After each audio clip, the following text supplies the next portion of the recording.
গরুর মাংসের এই অথেন্টিক রেসিপিটা আগে কেন জানতাম না।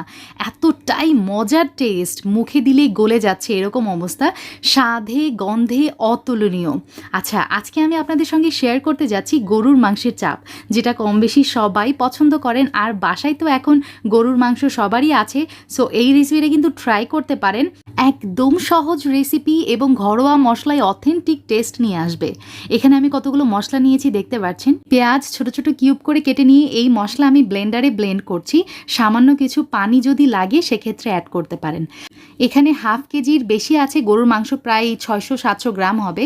সো এই মাংসগুলো দেখতে পাচ্ছেন আমি পাতলা পাতলা স্লাইস করে কেটে নিয়েছি। এখন যেটা করব, শিল পাটাতে আমি মাংসটা থেতো করে নিচ্ছি যাতে ভিতরে মশলাটা খুব ভালোভাবে ঢোকে। আচ্ছা, শিলপাটা দিয়ে না করতে চাইলেও সমস্যা নাই, হ্যামার যদি বাসায় থাকে সেক্ষেত্রে হ্যামার দিয়েও থেতো করে নিতে পারেন। দেখতে পাচ্ছেন আমার কিভাবে আমি থেতো করে নিয়েছি। আমার মাংসের স্লাইস কিন্তু ডাবল হয়ে গেছে এবং একদম পাতলা হয়ে গেছে। মাংসর স্লাইসগুলো একটা বড় বোলে আমি ট্রান্সফার করে নিয়েছি যাতে আমার মাখতে সুবিধা হয়। এখন আমি অ্যাড করে দিচ্ছি পেঁপে বাটা, এখানে আছে 1 চা চামচ। তার সাথে দিয়ে দিলাম আদা বাটা এবং রসুন বাটা 1 চা চামচ করে। আরও দিয়ে দিলাম সয়া সস, এখানে আছে 1 চা চামচের মতো, 1 চা চামচের বেশি আছে একটু সামান্য। আর তার সাথে আরও অ্যাড করে দিচ্ছি লেবুর রস। লেবুর রস আমি এখানে দিয়েছি 1 চা চামচ। তার সাথে আরও দিয়ে দিলাম লবণ স্বাদ মতো, অবশ্যই 1.5 চা চামচের মতো আমি লবণ দিয়েছি। তার সাথে দিয়ে দিলাম টক দই 1 টেবিল চামচ।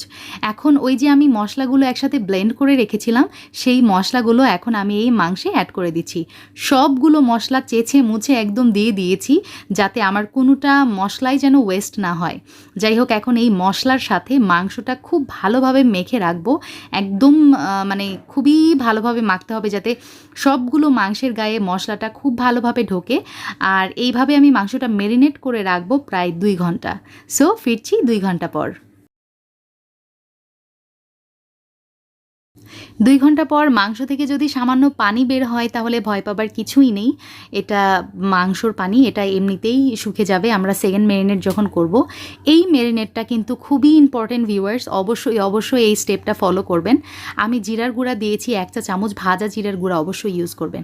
তার সাথে দিয়ে দিলাম এখানে আছে বেসন।